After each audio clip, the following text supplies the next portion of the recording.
गुरु चरणों से अनंत हृदयाशीष कोटिशः मंगलाशीष प्राप्त करके इस सप्त दिवसीय मानस ज्ञान यज्ञ इस पवित्र अनुष्ठान में समुपस्थित सभी रामानुरागी कथा रसिक श्रद्धालु जिज्ञासु प्रबुद्ध एवं सुधी श्रोता महानुभाव वंदनीय मातृशक्ति सुदूर से पधारे हुए सभी आगंतुक भक्तवृंद नामी और अनामी सभी विशिष्ट विभूतियाँ जो यहाँ पर समुपस्थित है, सबके नाम से मैं अवगत भी नहीं हूँ और ले पाना भी संभव नहीं है, पर मेरी भावना से आप लोग अवगत हो चुके होंगे। अग्रिम पंक्ति से लेकर अंतिम पंक्ति तक आप जितने भी महानुभाव यहाँ पर उपस्थित हुए हैं, भगवत कथा श्रवण करने की पवित्र जिज्ञासा लेकर ही आए हुए हैं। इसलिए आप सभी मेरे लिए समान रूप से विशिष्ट ही नहीं अति विशिष्ट है। हृदय से मैं आप सबका बहुत बहुत अभिवादन करती हूँ।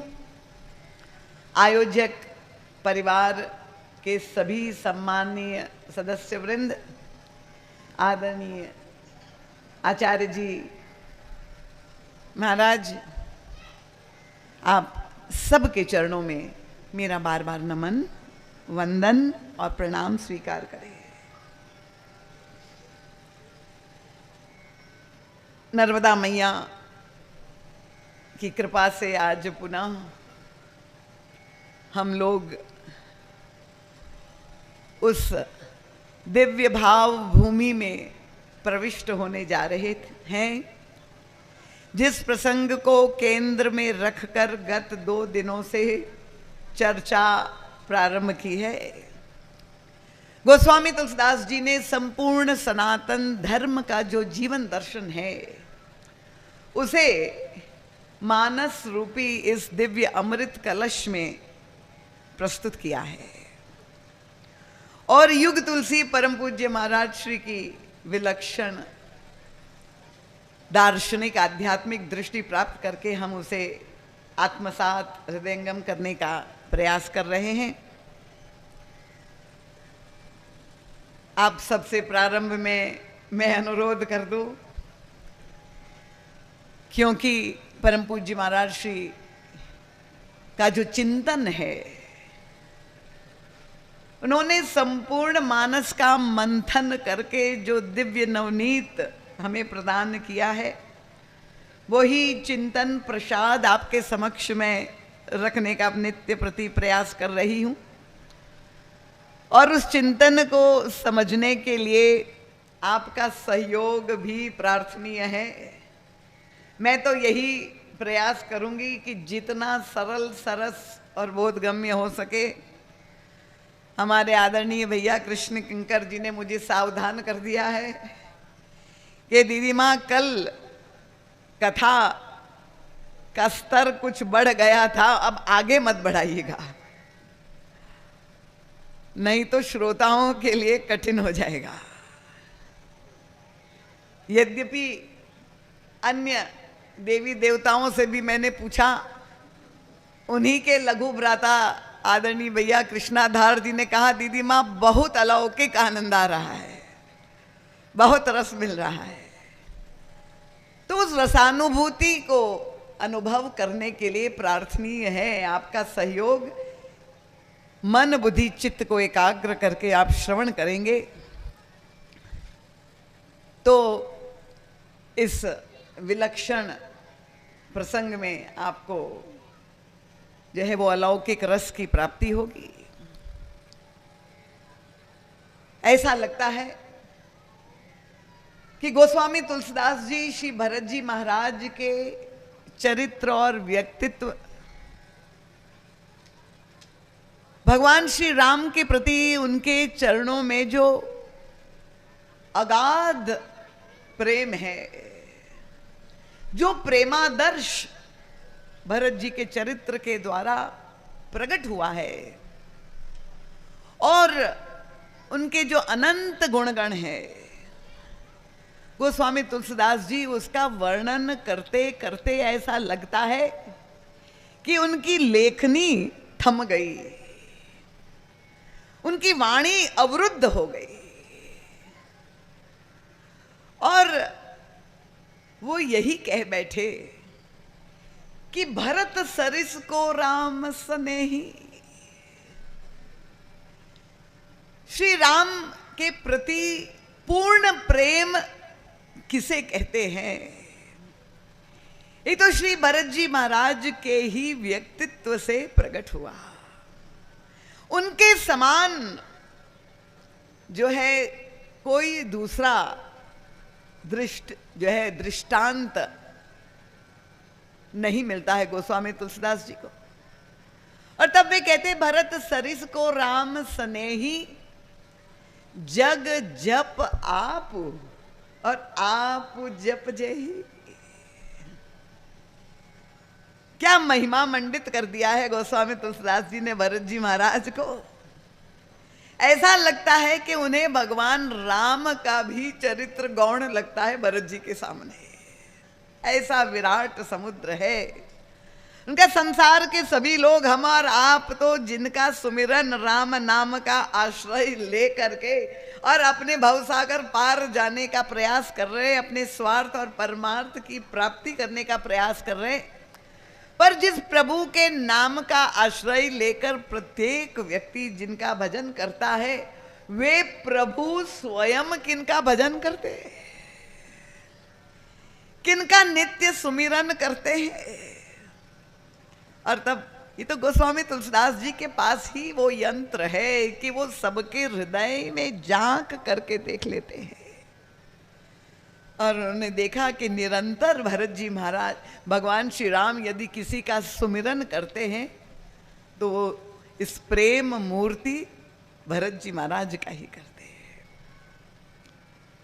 तो भरत जी महाराज कथानक, क्योंकि आप लोग सब जानते हैं, हमें तो केवल वो उनके व्यक्तित्व से, उनके चरित्र से, क्योंकि 2 दिनों से नित्य प्रति नए श्रोता आ रहे हैं तो कथा की पुनरावृत्ति संभव नहीं है, पर हम उस निष्कर्ष पर पहुंचे थे कि जिस प्रवृत्ति मार्ग पर संसार के अधिकांश लोग, हम और आप सब चल रहे हैं, इस प्रवृत्ति मार्ग में आने वाली जो भी बाधाएं हैं, जो संकट है, जो प्रत्येक व्यक्ति के जीवन में आज भी, वर्तमान समय में भी जो व्यक्ति के जीवन में आती है, उन सारी समस्याओं को, चाहे वो व्यक्तिगत रूप से हो, चाहे सामाजिक रूप से हो, भगवान श्री राम ने अपनी लीला के द्वारा उन सभी समस्याओं को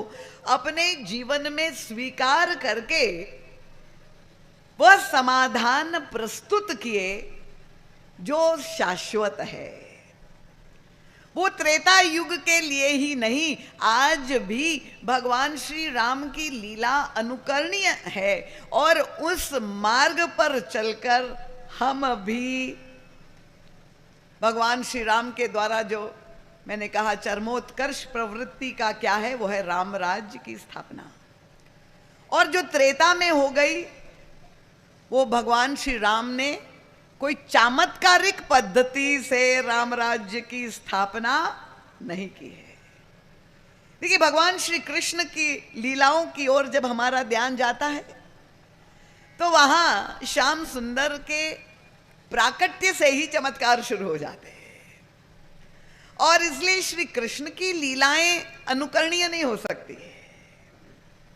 उसको देख करके हम चमत्कृत हो जाए, आकर्षित हो जाए, पर भगवान श्री राम की लीलाएं तो अनुकरणीय है। और भगवान श्री राम और उनके समस्त पार्षद ने जो आदर्श प्रस्तुत किया है, उनकी लीलाओं का आज हम स्मरण इसलिए कर रहे हैं कि वे गुण और वे समाधान जो गोस्वामी तुलसीदास जी ने रामचरितमानस के द्वारा प्रस्तुत किया है, इस कथा के आयोजन का उद्देश्य क्या है? कोई मनोरंजन नहीं है, कथा तो आप लोग सब जानते हैं, किसी को बताने की आवश्यकता नहीं। आप में से किसी भी एक को यहां मंच पर बुला करके कह दे कि आप अपनी भावना बताएं, तो सब कोई ना कोई अपनी भाव दृष्टि से ये अभिव्यक्ति करेंगे। पर वो गोस्वामी तुलसीदास जी महाराज ने मानस की जो रचना की है, जिस उद्देश्य से, और युग तुलसी परम पूज्य महाराज श्री ने रामचरित मानस की जैसी अद्भुत अलौकिक व्याख्या की है, उसका पवित्रतम उद्देश्य क्या है? नहीं तो वो संस्मरण आपने सुना ही होगा, एक कथावाचक किसी गांव में, ठीकरी जैसे ही कोई छोटे से गांव में गया, 9 दिन तक उन्होंने पूरी राम कथा सुनाई, और कथा सुनाने के बाद एक श्रोता से पूछा कि तुमने क्या सुना, अपनी अभिव्यक्ति बताओ। देखिए, मैं भी आप लोगों से पूछती हूं कि भाई कथा समझ में आ रही, कठिन तो नहीं हो रही? तो स्वाभाविक है कि वक्ता के मन में ये जिज्ञासा रहती है कि जो बात हम कह रहे हैं वो वहां तक पहुंच रही है कि नहीं। और तब वो भोले भाले श्रोता ने समीक्षा कितनी अद्भुत की। उनका यही तो राम कथा है। क्या है उनका? एक राम एक रावण ना, एक क्षत्रिय एक बामन ना। इनने उनकी नारी चुराई, इनकी उनसे भई लड़ाई, और इतनी बात की बातन्ना, और तुलसी लिख गए पोथन्ना। इतनी तो राम कथा है, 4 लाइन में समेट लिया उन्होंने। नहीं नहीं, ये राम कथा का उद्देश्य क्या है कि त्रेता युग में जो समस्या उत्पन्न हुई महाराज दशरथ के महल में, जहां साक्षात परब्रह्म परमात्मा श्री राम के रूप में अवतरित हुए थे, और महाराज दशरथ का जो संकल्प था वह पूर्ण नहीं हो पाया, और जो विघ्न बाधा उपस्थित हुई उसका कारण क्या बना। और देखिए, संसारी व्यक्ति और साधक में ये अंतर हमेशा रहेगा। संसारी व्यक्ति का जो दृष्टिकोण होता है, जब कोई घटना होती है व्यवहार में, घर परिवार में प्रतिकूल घटना घटित होती है, तो वो उसका कारण दूसरे में ही खोजता है। अगर दुख आया, अरे ये व्यक्ति फला फला व्यक्ति ने मुझे कष्ट दिया, क्योंकि उसकी दृष्टि बहिर्मुखी है, वो बाहर ही खोजता है दुख का कारण। पर साधक किसको कहते हैं? जिसने गुरु मंत्र लिया है उसको तो हम साधक कहेंगे ना, क्योंकि उसके जीवन में अर्थ और काम के बाद जो चतुर्वर्गीय पुरुषार्थ के जो 4 फल बताए गए, प्रत्येक व्यक्ति कर्म करके 4 फल पाने का अधिकारी है। आप जानते हैं कि नहीं? सब लोग जानते हैं कि नहीं? कौन 4 फल है बताइए? हाँ, बहुत अच्छा, किसी का आवाज तो सुनाई दिया जोर से। हाँ, महात्मा जी प्रणाम, आप शायद बोल रहे हैं। 4 फल है अर्थ, काम, धर्म और मोक्ष। ये 4 फल पाने के सब अधिकारी है, और अर्थ और काम को पाने का प्रयास करने के लिए व्यक्ति प्रवृत्ति मार्ग में संलग्न है। कुछ लोग वो तीसरा फल जो धर्म कहते हैं, वो धर्म मार्ग पर चलकर अर्थ और काम को अर्जित करने का प्रयास करते, और बहुत बिरले व्यक्ति के जीवन में वो मोक्ष जो चतुर्थ फल है उसकी आकांक्षा रहती है। पर व्यक्ति जिसके अंदर ज्ञान पाने की उत्कंठा है, जिज्ञासा है, वो गुरु के पास, संत के पास, सत्संग में इसीलिए तो जाता है कि ये अज्ञानता के कारण हमारे जीवन में दुख है और हम इस अज्ञानता जन्य दुख को दूर करके जीवन में सुख पाना चाहते हैं। क्योंकि ये जितनी भी दुख है, शास्त्रों ने यही कहा और यही शब्दों का प्रयोग गोस्वामी तुलसीदास जी ने मानस में भी किया, अपने 12 ग्रंथों में भी किया कि प्रभु ये मोह माया ने मुझे जिस तरह से घेर रखा है प्रवृत्ति में, गृहस्थ आश्रम में रह करके, ये मोह माया छूट नहीं पा रही है। तो भगवान की मंगलमयी भक्ति पाना, प्रभु मोक्ष पाना, ज्ञान और वैराग्य हमारे जीवन में कब आएगा? तो साधक वही है जिसके अंदर जीवन में वो उत्कंठा है, वो जिज्ञासा है, जानने की इच्छा है, वो मुमुक्षु है। और इसीलिए जब जीवन में कोई प्रतिकूलता आती है तो साधक उसका कारण, क्योंकि बुद्धि जो है वो कार्य कारण भाव से ही काम करती है। कोई भी घटना जब घटित होती है, कार्य जो होता है, तुरंत व्यक्ति की बुद्धि, उसकी प्रकृति ये है, खोजने लगती है ये वस्तु घटित हुई, उसका कारण क्या है। और इसीलिए जहां संसारी व्यक्ति कारण बाहर खोजता है, साधक वही है जो उसका कारण अपने भीतर, अपने अंतर जीवन में खोजता है कि मेरे द्वारा तो कोई त्रुटि, कोई मेरी दोष के कारण तो ये घटना नहीं हुई है। और इस कथा का उद्देश्य यही है, मैंने कल भी कहा था कि रामचरितमानस को तुलसीदास जी ने एक दर्पण के रूप में प्रस्तुत किया है। उत्कृष्टतम साहित्य है विश्व साहित्य में।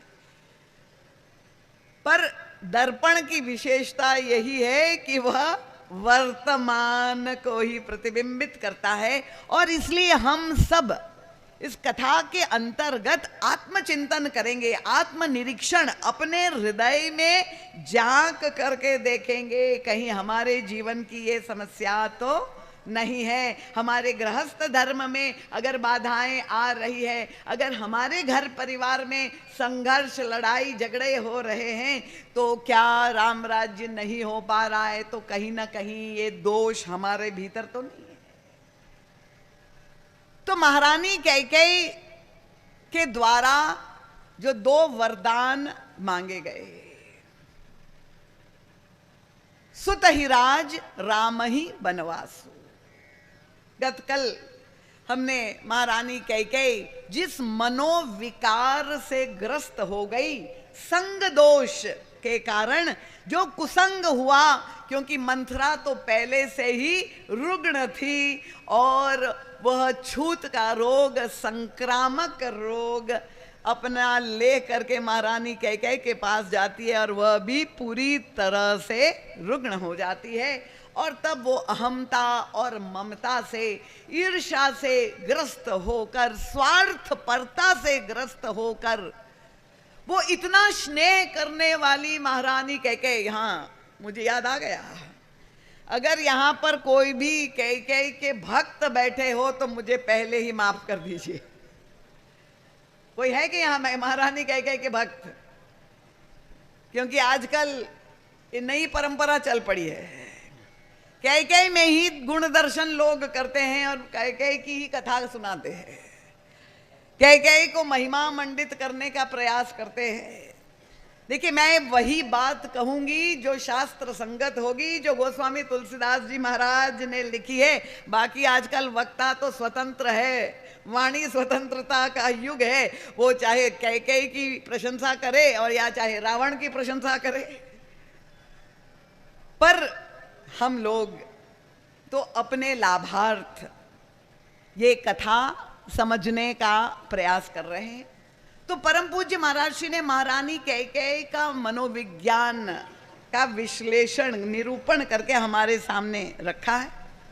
तो महारानी कैकेयी रुग्ण हो गई और उस ममता के आधिक्य में इतनी परिवर्तित हो गई, अहंकार के कारण इतनी कठोर हो गई कि जिस राम से वो इतना प्रेम करती है, उसी राम के लिए वो 14 वर्ष के लिए वनवास मांगती है।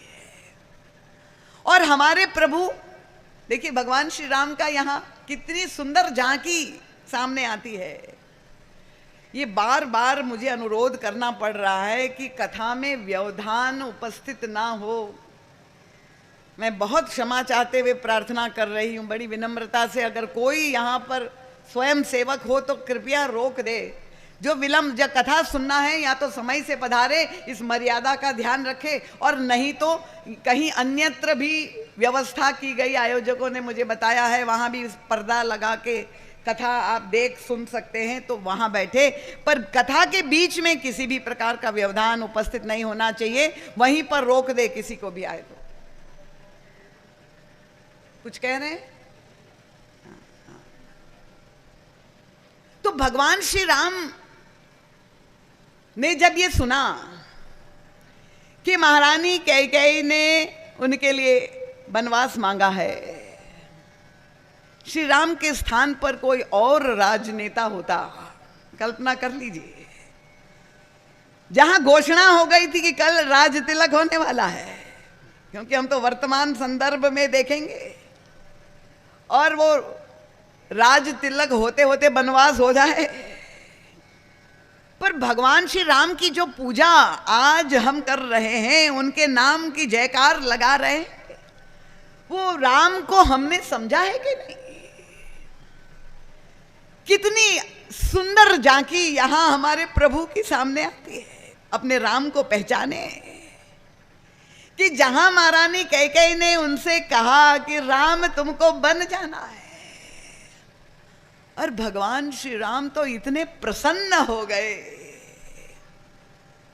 और तुरंत मां की आज्ञा का पालन कर लिया। वे चाहते तो तर्क कर सकते थे, वे चाहते तो महारानी कैकेयी को चुनौती दे सकते थे।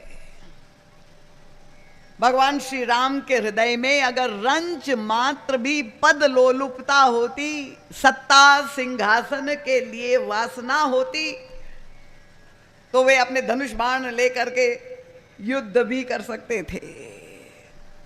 और परम पूज्य महाराज श्री कहते, अगर वर्तमान संदर्भ में देखें तो भगवान श्री राम उस समय सारे अयोध्या वासियों के सामने चुनाव भी लड़ सकते थे।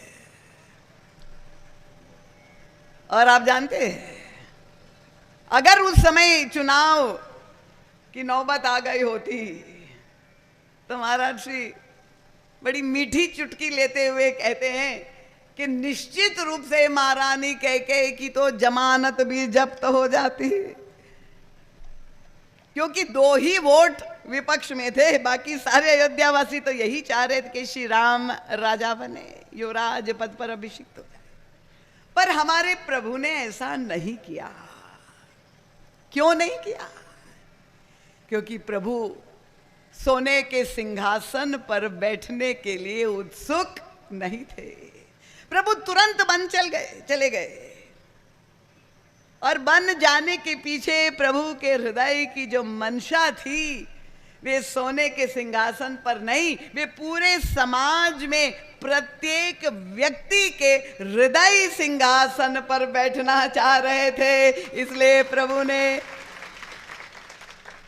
समाज के अंतिम व्यक्ति तक जो चल करके अयोध्या न पहुंच सके, प्रभु ऐसी कठिन पद यात्रा करते हुए, बन बन भटकते हुए सारे समाज को धन्य करने के लिए, और जो हमारे प्रभु का आदर्श दिखाई दे रहा है, वही हमारे गुरुदेव का भी आदर्श। आज से 60 वर्ष पूर्व जब महाराज श्री यहाँ ठीकरी ग्राम में पधारे, उस समय तो कोई सुख के संसाधन नहीं थे, पर कौन सी करुणा भाव परम पूज्य महाराज श्री को। मैं तो यही कहती हूँ कि मैंने राम को तो नहीं देखा, पर अगर राम को जाना या देखा तो अपने गुरुदेव के रूप में ही जाना। मैंने कभी अपने गुरुदेव को मनुष्य के रूप में नहीं जाना, वो तो एक अवतार पुरुष थे, वो एक लीला कर गए हमारे बीच में। और ये ठीकरी वासियों का सौभाग्य है कि परम पूज्य महाराज श्री के चरण यहाँ पड़े। भगवान श्री राम के हृदय में क्या भाव थे वो तो युग तुलसी महाराज जी ही समझ पाए। तो वे तो उत्सुक यही थे, भरत वो राज्य सिंहासन पर बैठने के लिए नहीं उत्सुक थे, तो महाराज श्री ने ही श्री राम के हृदय की भावनाओं को समझ लिया। वो तो स्वयं ही राम थे, इसलिए ये सारे रहस्य हमारे सामने उद्घाटित किए। और एक और गूढ़ उद्देश्य था, प्रभु ने बन जाना तत्काल स्वीकार कर दिया, नहीं तो क्रम, जिस क्रम से महारानी कैकेयी ने वरदान मांगा था उसमें यही तो शर्त थी कि सुत ही राज राम ही बनवासो। पहले भरत को राज्य मिल जाए, फिर राम बन को चले जाए। तो उस क्रम में तो भगवान श्री राम को रुक जाना चाहिए था कि भरत जी का आह्वान होता, क्योंकि वे ननिहाल में निवास कर रहे थे। भरत जी आते, महाराज दशरथ उनका टीका राज तिलक करते और तब श्री राम बन चले जाते। इसी क्रम में तो वरदान मांगा था, पर भगवान श्री राम ने को वो स्वीकार नहीं था। वो जानते थे अपने भरत को, ये जानते थे कि अगर भरत आ गए तो मैं बन कभी नहीं जा पाऊंगा। भरत जी महाराज ननिहाल में क्यों थे? देखिए, भरत जी महाराज का जो चरित्र है, गोस्वामी जी कहते समुद्र के समान है। इतना अथाह जितना समुद्र होता है। आप लोगों ने समुद्र देखा है कि नहीं? जिन जिन्होंने देखा है, कोई समुद्र में कितना जल है, उसमें कितने रत्न हैं, उसकी थाह कोई नहीं नाप सकता है। तो भरत जी महाराज का बहिरंग व्यवहार, उनका आचरण देख करके भरत जी महाराज की गहराइयों को कोई समझ नहीं सकता था, क्योंकि भरत जी महाराज 14 वर्ष से ननिहाल में ही रह रहे थे। अब आपके मन में ये प्रश्न आना चाहिए कि ननिहाल में क्यों रह रहे थे भरत जी? जिस समय ये अनर्थ हुआ, भरत जी महाराज राजमहल में थे कि नहीं? मुझे श्रोता चैतन्य चाहिए। समाधि तो नहीं लग गई? राजमहल में नहीं थे। कहां थे? वे ननिहाल में थे। और ननिहाल क्यों चले गए थे? तो घटनाक्रम तो ये बना था कि जब चारों पुत्रों का विवाह हुआ, पुत्र वधुएं आ गई, महाराज दशरथ ले करके मिथिला से पधारे, तो महारानी कैकेयी के ननिहाल से, के मैके से, पीहर से उनके बराता आए और महाराज कैकेयी नरेश की इच्छा, उन्होंने कहा कि भरत जी को और मांडवी जी को थोड़े दिन के लिए उनके ननिहाल भेज दिया जाए। और भरत जी महाराज ने तत्काल स्वीकार कर लिया। वे चले गए अपने मामाश्री के साथ। पर आप पूछेंगे कि गए तो थोड़े दिन रहना चाहिए था, भाई वहां कितने दिन पहुनाई होती? ये 14 वर्ष के लिए ननिहाल में क्यों रुक गए भरत जी? ये गोस्वामी तुलसीदास जी ने तो नहीं लिखा है, पर युग तुलसी परम पूज्य महाराज श्री, मैंने कहा, सबसे बात करते थे। और भरत जी का मनोभाव क्या है? महाराज श्री ने ग्रंथ लिखा है, प्रेम मूर्ति भरत। बहुत ही विलक्षण ग्रंथ है, यहाँ आया हुआ है, थोड़ी प्रतियां बची है। आप लोग जो पढ़ने में रस रखते हो तो अवश्य इस ग्रंथ को आप पढ़ सकते हैं। तो भरत जी महाराज से जब महाराज जी ने पूछा तो सबसे बात करते थे कि महाराज ये 14 वर्ष तक आप ननिहाल में क्यों रह गए? क्या आपको दशरथ जी की, कौशल्या अम्बा की, भैया राम की याद नहीं आई?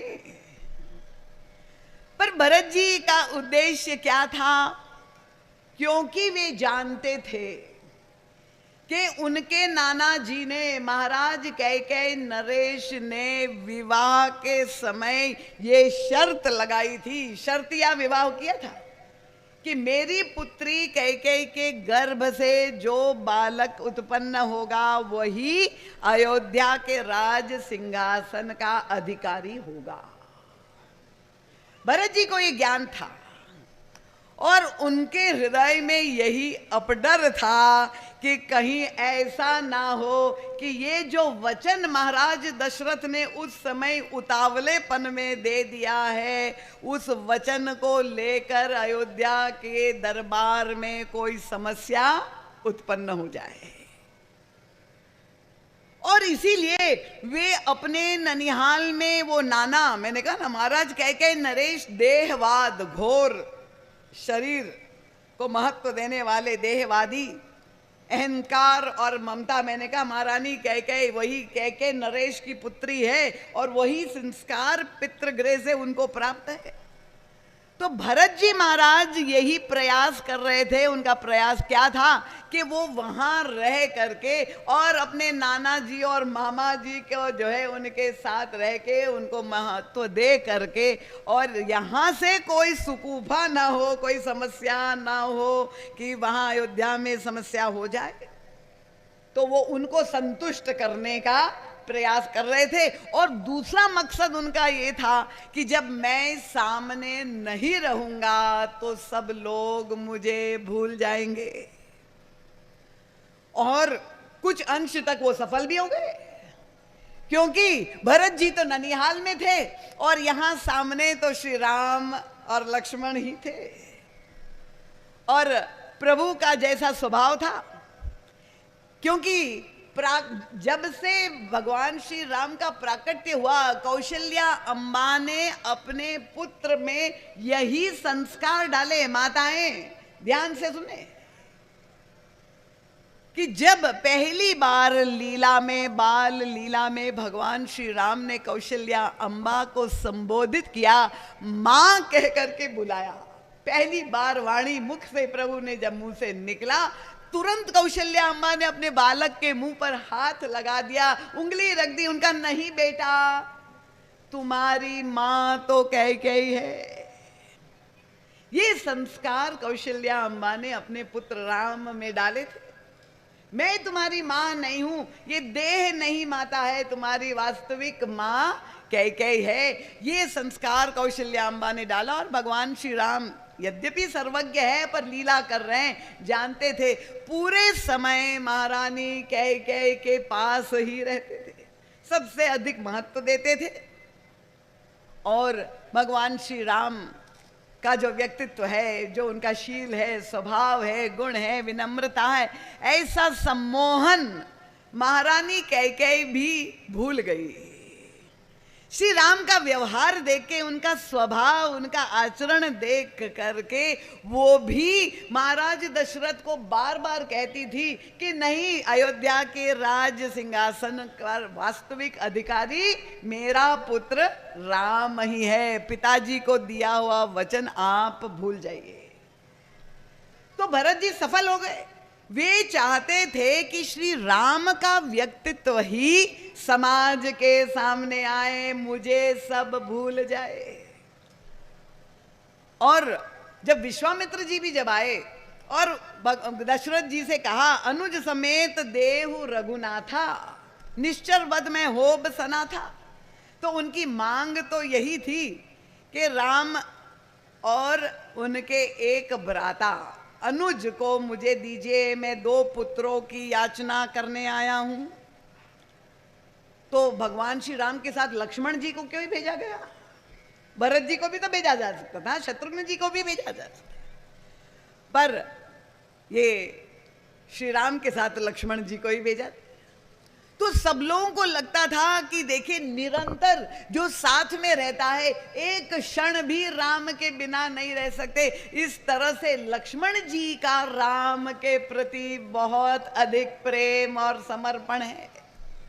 और भरत दूर रहते हैं तो भरत जी को सब भूल गए। महाराज श्री कहते यही संत का लक्षण मिलता है। संत चाहते यही है कि सब भगवंत को याद करे, मुझे भूल जाए, मेरी ओर कोई ना देखे, सब भगवान की ही पूजा करे, उनके ही सन्मुख। ताली कमजोर है, इसका मतलब आप सहमत नहीं हैं। जो वास्तविक संत होते हैं, सच्चे संत है, वो अपनी ओर, अपनी आत्म प्रशंसा, अपनी आत्म शलाघा नहीं, एडवर्टाइजमेंट नहीं। वे कहते नहीं नहीं प्रभु, उनके पास जाओ, कल्याण आपका वहां से। पर हमारे प्रभु का क्या स्वभाव है, प्रभु जानते थे। इनका संसार में कोई भरत जी महाराज को नहीं समझ पाया, वो तो एक जान ही राम, एकमात्र प्रभु। प्रभु जानते थे कि ये भरत ननिहाल में क्यों रहता है। या तो श्री राम जानते थे या श्री राम किंकर जान पाए, और कोई जान ही नहीं पाया भरत जी का उद्देश्य क्या था।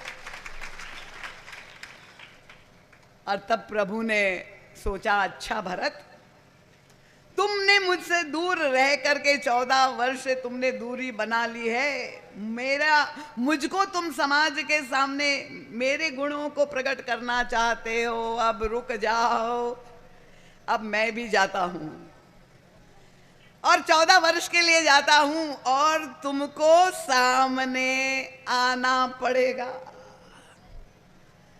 तो प्रभु इसके वनवास के पीछे एक छिपा हुआ सूक्ष्म उद्देश्य यही था, जो भगवान का उद्देश्य है। भगवान चाहते कि मेरे संतों की महिमा बढ़े, वो समाज के सामने आए और सब लोग संत को महिमा मंडित करे। तो भरत जी जैसे परम संत, जो अपने आप को छिपाने का प्रयास कर रहे हैं, जिसका व्यक्तित्व इतना गूढ़ है और अपने आप को गोपनीय रख रहे, भगवान चाह रहे हैं कि वो सामने आए। तो जहां महारानी कैकेयी ने कहा कि तुम्हें 14 वर्ष के लिए बन जाना है, भगवान राम परम प्रसन्न हो गए और तत्काल उन्होंने स्वीकार कर लिया। परम पूज्य महाराज श्री कहते हैं, ये प्रभु की समाज के प्रति, संसार के प्रति करुणा थी। ये 14 वर्ष का वनवास क्या है?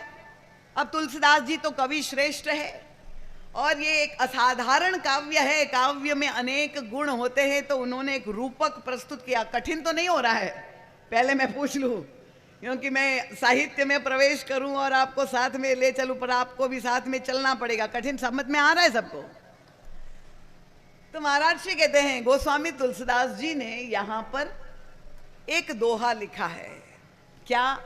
उनका प्रेम अमीय मंदर विरह, भरत पयोधि गंभीर, मथि प्रगटेउ सुरसा दुहित, कृपा सिंधु रघुवीर।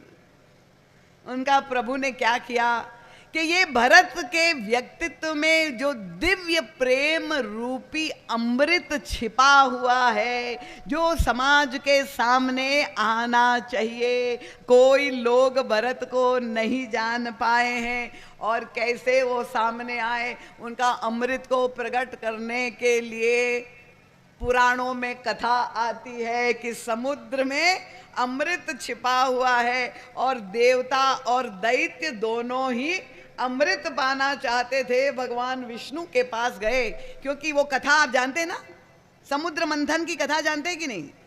जानते हैं ना सब? कोई नहीं जानता है तो हाथ ऊपर करे, सब जानते हैं। तो अमृत कैसे प्रकट हो, और तब निर्णय हुआ कि समुद्र का मंथन करना होगा। देवियां आप लोग भी मंथन करती है, मुझे नहीं मालूम है ठीकरी कितना एडवांस हो गया है, अब मिक्सर ग्राइंडर आ गया है, पर नहीं, आप दही में से मक्खन निकालने के लिए मंथन करती है ना, पहले ये परंपरा थी। और वो मंथन करने के लिए क्या चाहिए? मथानी। बहुत अच्छा, चैतन्य है हमारी देवियां सब, बहुत अच्छा। तो ये रूपक, समुद्र मंथन का रूपक गोस्वामी तुलसीदास जी को इतना प्रिय है, वे मानस में इस रूपक को 3 बार प्रयोग करते हैं। वो अलग विषय हो जाएगा, पर यहाँ अयोध्या कांड में गोस्वामी तुलसीदास जी ने मंथन किया, ये रूपक का प्रयोग किया। उनका भरत रूपी समुद्र का मथना पड़ेगा। और समुद्र को मथने के लिए मथानी चाहिए, वो कितनी बड़ी। तो देवताओं ने किसको मथानी बनाया था बताइए, कथा आप जानते हैं तो। हाँ, मंदराचल पर्वत को। बहुत सुंदर, क्योंकि छोटी मोटी मथानी तो काम नहीं कहेंगी, तो पर्वत को ही मथानी बना दिया। और अब मथानी को जब समुद्र में डाला, मथने के लिए रस्सी भी चाहिए ना, नहीं तो वो नीचे धंसने लगा, क्योंकि वो तो अचल है पर्वत, उसको चलायमान करना होगा तो रस्सी बांधनी पड़ेगी। वो रस्सी कौन सी ली थी? वासुकी नाग। बहुत अच्छा, चैतन्य श्रोता है। तो वासुकी नाग को रस्सी बनाकर मंथन हुआ था सतयुग में। गोस्वामी तुलसीदास जी कहते यहाँ भी हमारे भगवान श्री राम ने निर्णय किया, मैं मंथन करूंगा। कौन समुद्र? उनका भरत रूपी समुद्र का। और मथानी कौन है? यहाँ भगवान कौन सी मथानी ले आए? और तब गोस्वामी तुलसीदास जी ने कितनी सुंदर प्रतीकात्मक उत्प्रेक्षा की है। उनका प्रेम तो अमृत है, और अमृत सब चाहते हैं, पर ये अमृत को निकालने के लिए जो मथानी चाहिए वो कौन सी है? उनका मंदर विरह। ये 14 वर्ष का वनवास, भगवान राम का वियोग, उसी को जो है गोस्वामी तुलसीदास जी ने मथानी बना दी। और जो रस्सी चाहिए उनका कौन सी? तो उनका महारानी कैकेयी को ही वो वासुकी नाग बना दिया। ये काव्यात्मक प्रस्तुति है, कठिन हो रहा है तो मैं ना जाऊं उस दिशा में। इसका तात्पर्य क्या हुआ कि जब भरत जी महाराज, अब भगवान राम तो चले गए, अनर्थ हो गया अयोध्या में, सारा वातावरण इतना क्लांत हो गया था, स्मशान जैसा। और भरत जी को वहां भी जो है वो अपशकुन हो रहे थे, स्वप्न भी आ रहे थे, वो भी परेशान थे। तब भरत जी महाराज का आह्वान वशिष्ठ जी ने किया, दूतों को भेजा गया। और अयोध्या वासियों की मनस्थिति कैसी थी?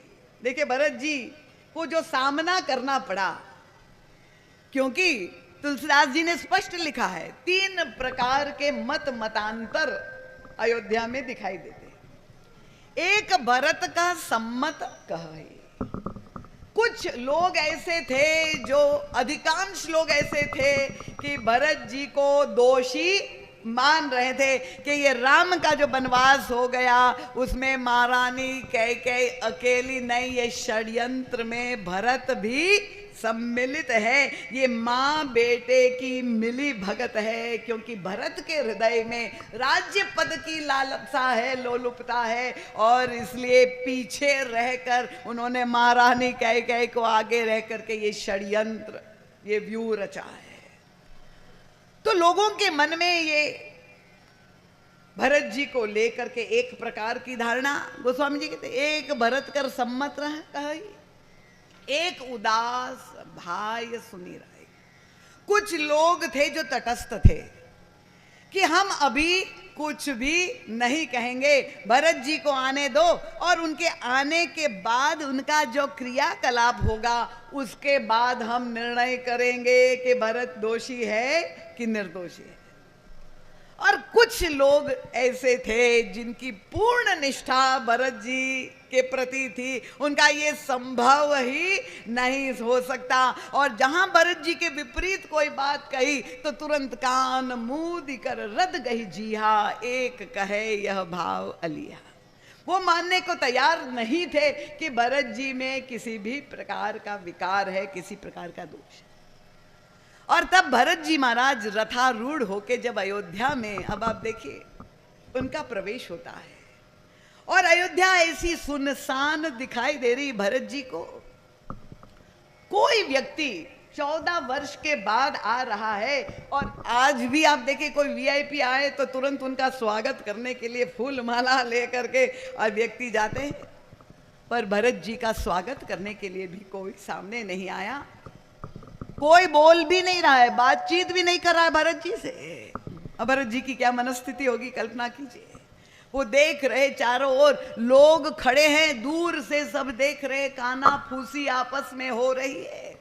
और आंखों में भाव देखे तो आक्षेप के भाव, भरत जी के प्रति दोष बुद्धि, वो देख रहे भरत जी को। और भरत जी को इन सब वृत्तियों का सामना वो देख रहे, पर वो तो जानते नहीं थे कि इतना बड़ा षड्यंत्र हो गया। और भरत जी अपने रथ को सीधे मोड़ते हैं। अब सभी महारानियों के महल अलग अलग बने हुए थे, पर भरत जी महाराज का रथ कहां पर गया? उन्होंने अपने रथ को महारानी कैकेयी के महल की ओर मोड़ दिया। अब जिन लोगों के मन में संदेह था या भरत जी के व्यवहार में वे प्रमाण खोज रहे थे, उनको प्रमाण मिल गया कि देखो ये सबूत मिल गया कि निश्चित रूप से माँ बेटे की मिली भगत है। नहीं तो 14 वर्ष के बाद जब आए हैं तो सबसे पहले राजमाता कौशल्या के महल में जाना चाहिए था, पर नहीं, मेरी माँ कैकेयी है। और वही ममता के कारण वो महारानी कैकेयी के महल में गए। उनको प्रमाण मिल गया, देख लिया, हमने पहले से ही कहा था कि माँ और बेटे की मिली। पर भरत जी महारानी कैकेयी के महल में क्यों गए थे? देखिए, ये तो कोई समझ नहीं पाया। मैंने कहा ये तो केवल हमारे गुरुदेव युग तुलसी परम पूज्य महाराज श्री ने खोज निकाला। और कहां पर महाराज श्री को सूत्र और संकेत मिला? भरत जी क्यों गए थे महारानी कैकेयी के महल में? क्योंकि वहां पर स्थिति क्या थी? अब महारानी कैकेयी तो परम प्रसन्न। फिर से मैं कह दूं, अगर कोई कैकेयी के भगत बैठे हो तो मुझे माफ कर दे। जिनके पति की मृत्यु हो गई है, जिनका शरीर पड़ा हुआ है, वो अभी विधुरपन जिनको प्राप्त हुआ है, सारी रानियां रुदन कर रही है, शोकातुर है पूरा वातावरण, वहीं पूरे राजमहल में शोक संताप छाया हुआ है। गोस्वामी जी कहते उसमें अगर कोई प्रसन्न है तो केवल 2 प्रसन्न है।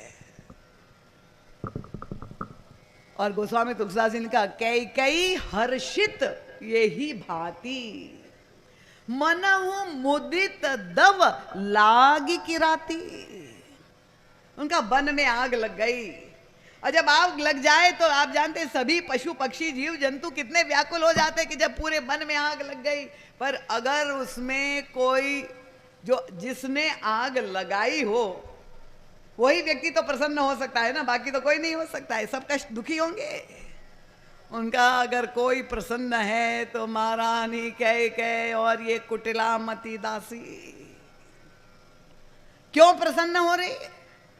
थाल सोने का सजा कर, आरती लगा करके मेरे बेटे का स्वागत करने के लिए,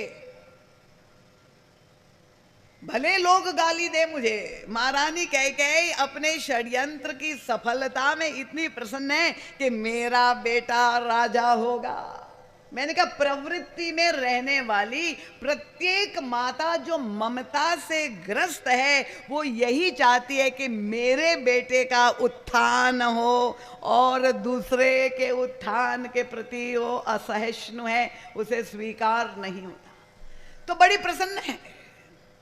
भले राम का वनवास हो गया हो, भले महाराज दशरथ की मृत्यु हो गई, मेरा बेटा तो राजा बनेगा, भले लोग मुझे गाली दे, पर एक बार वो जब राजा बन जाएगा।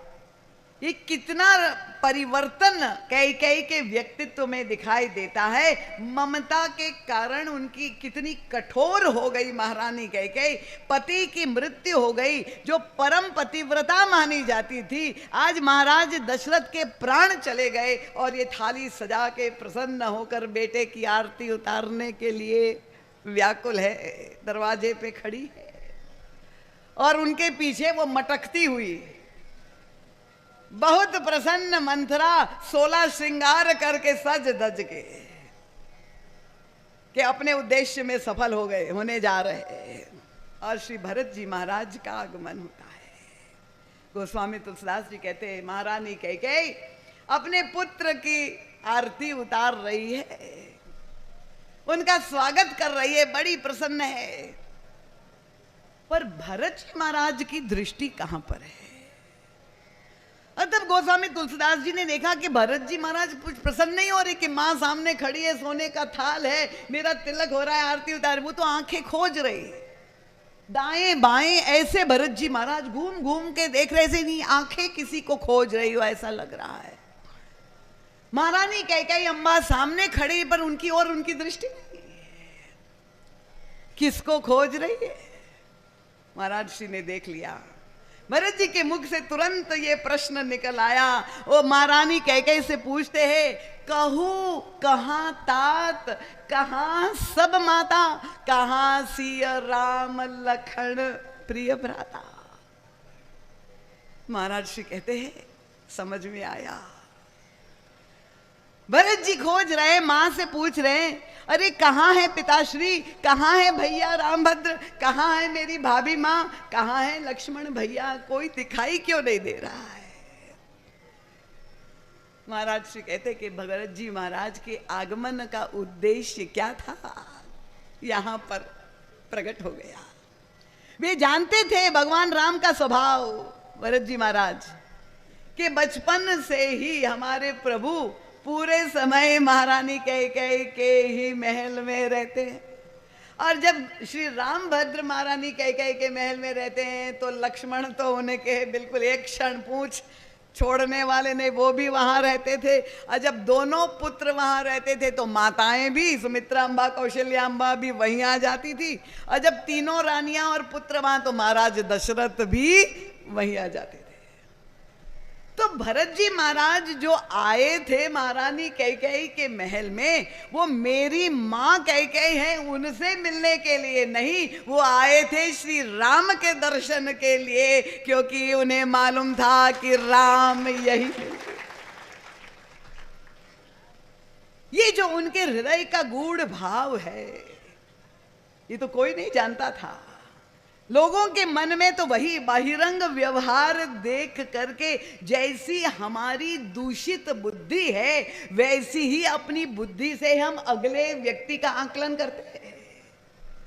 पर भरत जी महाराज की जो भाव की गहराई है, वो तो युग तुलसी परम पूज्य महाराज से ही समझ पाए। जब ये व्याकुल होकर के भैया राम के दर्शन के लिए आए हुए हैं और कोई नहीं दिखाई दे रहा है, और तब ये महारानी कैकेयी देखिए, अब वो श्वांग पूरे कपट का प्रयोग करके आंखों में से अश्रु प्रवाह नाटक करते हुए महारानी कैकेयी ने कहा, क्या बताऊं बेटा, एक बहुत बड़ा अनर्थ होने वाला था पर मैंने बचा लिया। तात बात में सकल सवारी, किसी ने मेरा साथ नहीं दिया बेटा, बस ये एक मात्र, वो मटक रही थी पीछे, भई सहाय मंथरा बेचारी। इतना बड़ा अनर्थ होने वाला था बेटा, पर ये कि मैंने बचा लिया। और संकेत इसलिए कर दिया कि जब तुम राजा बनोगे तो उनका ध्यान रखना, मंत्रिमंडल में कोई ऐसा उनको पद दे देना। भाई सहाय मंथरा बेचारी। और फिर धीरे से कहा, बेटा तुम जिसको खोज रहे हो, अब शब्दावली पर ध्यान दीजिए। देखिए, आप लोग मानस पाठ भी करते होंगे, नवान पारायण भी करते होंगे, कई लोग ऐसे होंगे जो नित्य प्रति जो है पाठ करते हैं। पर हम लोग जब पाठ करते हैं तो यही प्रयास होता है कि कितना जल्दी हमारा चाहे मास पारायण हो या नवान पारायण वो पूरा हो जाए।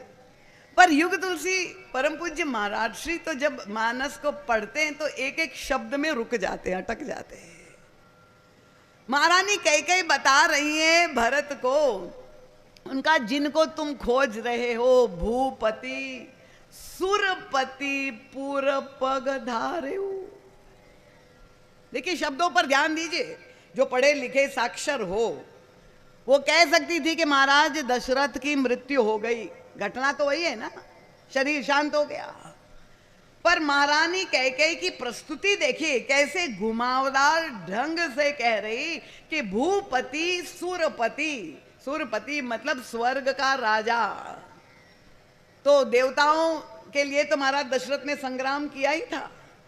तो सुरपति पुर पगधारे, उनका मतलब है कि तुम्हारे पिताजी स्वर्ग चले गए अपने मित्र से मिलने के लिए, इंद्र से मिलने के लिए चले गए।